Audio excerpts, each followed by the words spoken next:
Guys আসসালামু আলাইকুম। এই যে আমরা ফার্ম বাগান সাবুদ্দিকের বাগানে চলে আসছি। এই যে এক টাঙ্গাইলা পুংটা আইছে আমার নগর আসিফ ভাই, ফল কাটা হারে না অথচ দেখতেছে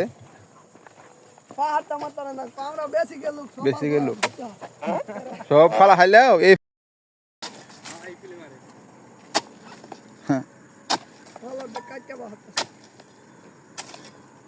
কি সুন্দর ভাত, এটা একটা মানলে বারো করবো।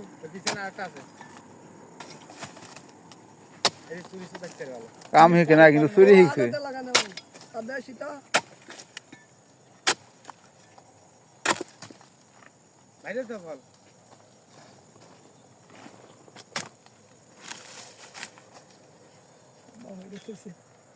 খারাপ ঠিক কেউ নিয়ে আসলো রাস্তায় আসলো না তোদের তালে তোদের তালে রাস্তায় নিয়ে আসলো না রে ভাগলা উদ্দেশ্য একটা তিনটে 6 টাকাটা হয়েছে তুমি দোস্ত ওলা থাকো